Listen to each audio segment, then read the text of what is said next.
आज की हमारी कहानी है अनसुलझे रहस्य या कोई पहेली। आज विद्यालय से छूटकर घर की ओर जा रहा था। मन थोड़ा सा उदास था। चिंता सता रही थी कि वेतन अभी तक मिला नहीं है। महीना समाप्त होने आ गया है। आजकल दुकानदार ने भी उधारी देना बंद कर दिया है। चिंता से मन व्याकुल था। दोपहर का समय था और चिलचिलाती धूप से माथा ठनक रहा था। पर अभी 2 किलोमीटर दूर था। सुनसान सड़क पर कोई वाहन भी नहीं कि उसे हाथ दिखाकर रोक लूं।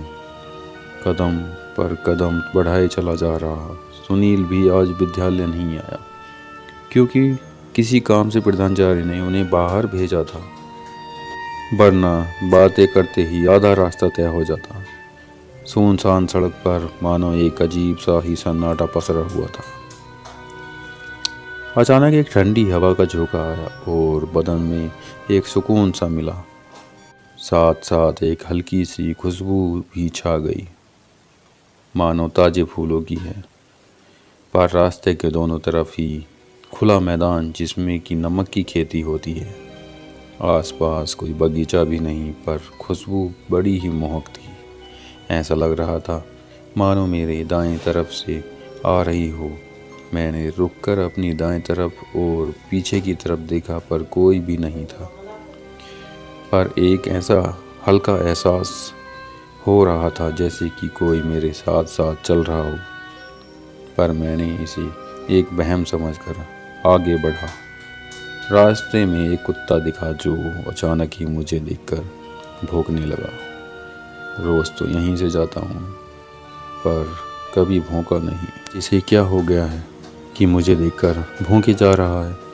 मैंने एक पत्थर उठाकर उसकी ओर फेंका, उसे डराने के लिए। पर पत्थर बड़ी ही तेज़ी से उसे लगा और वह कुत्ता वहीं उलट गया और दर्द के मारे कराहने लगा।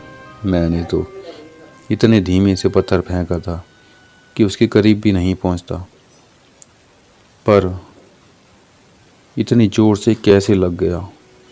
मैं भागकर उसकी ओर बढ़ा, उसे देखा तो कुत्ता मुझे देखकर भयभीत होने लगा। उसने उठकर मुझ पर झपट्टा मारा, पर मेरे करीब आने से पहले ही दूसरी ओर जा गिरा। मुझे लगा इस कुत्ते के करीब जाना मेरे लिए ठीक नहीं है।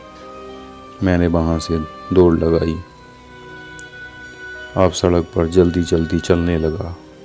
पता नहीं आज का दिन कैसा है। मेरे साथ यह अजीबोगरीब घटना घट रही है। कुछ ही दूर चलने पर मेरा घर आ गया। मम्मी ने मेरे आते ही कहा, पगार मिला या खाली हाथ आया है। मैंने मुंह लटका कर कहा, नहीं मिला आज, पर शायद कल जरूर मिल जाएगा। मम्मी ने गुस्से से कहा, क्या फ़ायदा ऐसी नौकरी का जहाँ भूखा मरना पड़े। स्कूल में पढ़ाने के बजाय कहीं मॉल में झाड़ू पोछा भी करता तो पेट भर के रोटी नसीब होती। मैंने कहा, मम्मी ऐसा मत बोलो, नौकरी अच्छी है, सिर्फ पैसे कम है। जिस दिन अच्छे स्कूल में नौकरी मिल जाएगी तो तकलीफ भी दूर हो जाएगी। मम्मी ने गुस्से से कहा, तो ठीक है, जब तक अच्छा स्कूल नहीं मिल जाता तब तक भूखे पेट रहा। मैंने कहा, क्यों, घर में कुछ नहीं है क्या?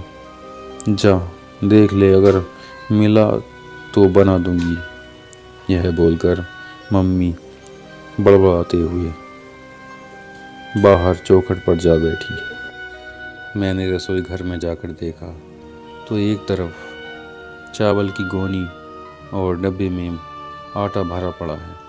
टोकरी में भरपूर सब्जी और फल रखे हुए हैं।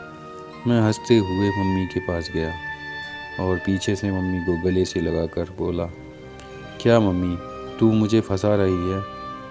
घर में तो करीब महीने भर का राशन है। मम्मी ने चिल्लाकर कहा, तेरी आंखें ही फूटी हुई हैं। मम्मी रसोई घर में गई कि मम्मी की मुंह से जैसे आवाज़ ही बंद हो गई। मम्मी ने बड़े ही शांत भाव से कहा, यह राशन कहाँ से आया? अभी तो नहीं था। मैंने मम्मी से कहा, चिंता मत कर, उधार लाई है तो ठीक है, मैं चुका दूंगा, पर अभी तो कुछ बना के खिला। मम्मी ने कहा, पर मैं यह राशन नहीं लाई, उधारी भी नहीं। राशन वाले के पास गई थी पर उसने दिया नहीं। मैंने कहा, पर तू गई तो थी, इसलिए राशन वाला राशन छोड़ गया होगा। उसे तो पता है कि समय पर मैं उसके पैसे दे देता हूँ। मम्मी अपनी जिद पर थी, पर मेरी भूख तो देखकर रसोई में चली गई। मैं बाहर आकर बैठा, पर वह मंद मंद फूलों की खुशबू अभी भी आ रही थी।